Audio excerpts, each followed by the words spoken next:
Hello बच्चों, आज हम एक क्वेश्चन करने वाले हैं। इस क्वेश्चन में कहा गया कि why is benzene extra ordinary stable through it constants three double bonds. Okay, तो बच्चों देखो, इस वाले क्वेश्चन में हमें कौन से कॉन्सेप्ट लगाने पड़ेंगे? पोटेंशियल एनर्जी के कॉन्सेप्ट लगाने पड़ेंगे। Potential energy through resonance. ठीक है, तो इसके कॉन्सेप्ट लगाने पड़ेंगे। तो देखो बच्चों, जो बेंजीन होता है ये एक एरोमेटिक कंपाउंड होता है। क्यों एरोमेटिक होता है? तो यही होता है इसका पहला रीजन स्टेबिलिटी होने का। क्यों एरोमेटिक होता है? ये एक प्लानर कंपाउंड होता है, कॉन्जुगेटेड होता है,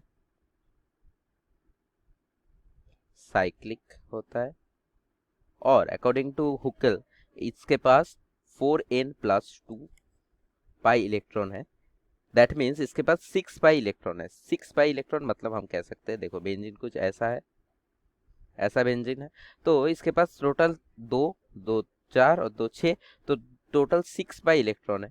तो अगर हम 4n+2 पे n=1 लिख दे तो 6 पाई इलेक्ट्रॉन आ जाएगा। तो इसी वजह से ये स्टेबल है। दूसरा रीजन क्या है कि इसके ऊपर कॉन्टिन्यूअसली रेजोनेंस चल रहा है। मतलब इसका रेजोनेंस, इसका जो पाई इलेक्ट्रॉन्स है कॉन्टिन्यूअसली डिलोकलाइज हो रहा है। कैसे? मान लीजिए कि कोई एक बॉन्ड है कि A double bond B bond C. तो ये जो double bond force of attraction है ये ए और बी के बारे में है, बीच में है। पर अगर हम कहें कि दो इलेक्ट्रॉन है जो ए बी और सी में डिलोकलाइज हो रहा है, तो वो हम कह सकते हैं कि ये जो दो इलेक्ट्रॉन है ये ए बी सी के न्यूक्लियस के साथ अट्रैक्टेड है। ठीक है, तो इसी वजह से हमें पता है कि फोर्स ऑफ अट्रैक्शन जितना बढ़ेगा उतना ही पोटेंशियल एनर्जी डिक्रीज करेगा, और पोटेंशियल एनर्जी जितना डिक्रीज करेगा उतना ही कंपाउंड स्टेबल हो जाएगा, उतना ही कंपाउंड का स्टेबिलिटी इंक्रीज करेगा। तो इसी वजह से इसका जो स्टेबिलिटी है वो इंक्रीज करता है। कैसे? देखो, इसका जो रेजोनेटिंग स्ट्रक्चर है वो कुछ ऐसा दिखेगा, और रेजोनेंस कुछ ऐसा होता है। देखो, ये होता है बेंजीन। बेंजीन का रेजोनेंस मान लो ये यहाँ गया, और ये यहाँ गया, और ये यहाँ गया। तो इसके बाद जो रेजोनेटिंग स्ट्रक्चर आता है वो कुछ ऐसा दिखता है।